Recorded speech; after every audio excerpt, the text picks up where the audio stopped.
sustaining all things by his powerful word. After he provided purifications for sin, he sat down at the right hand of the majesty in heaven.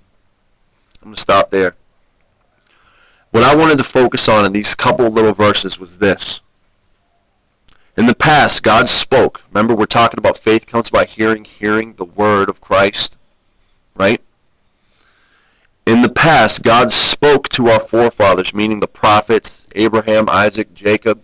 He's writing to the Hebrews, in various ways. But in these last days, he has spoken to us by his Son. God sent messengers in the past, but now he has come to talk to us in person.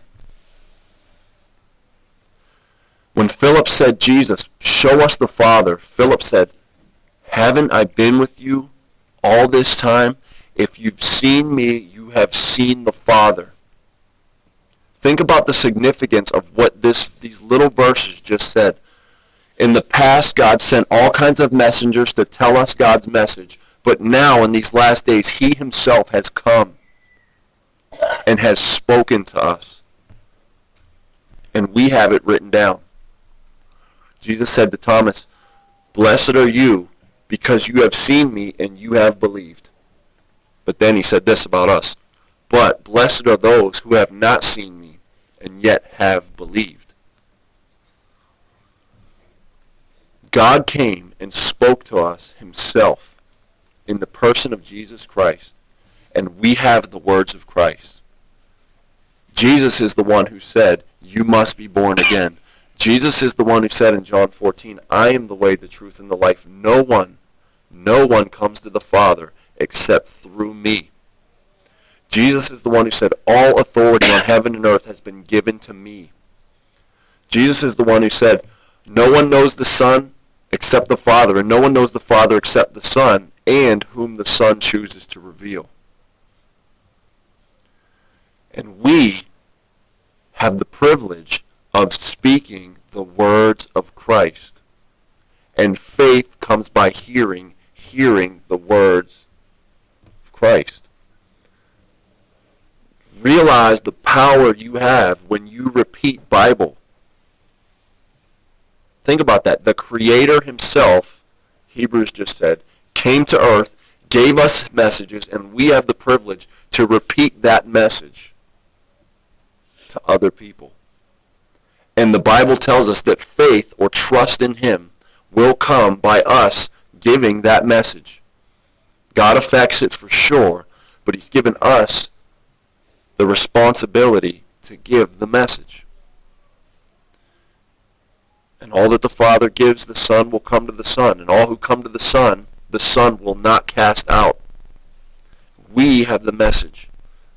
Are you giving it to people? Seek opportunities to give it to people, whether it's giving them a teaching, whether it's giving them a book, whether it's giving them a track, a Christian CD, hip-hop, whatever. There are so many ways to get the message to people. Are you doing any of it? You know, I've had, thankfully, the blessing to do all those things. I give CDs to people. I give books to people. I give any chance I get, I will do that thing. And it actually brings me joy. Anyone ever experienced that? You get joy from doing what Jesus told you to do.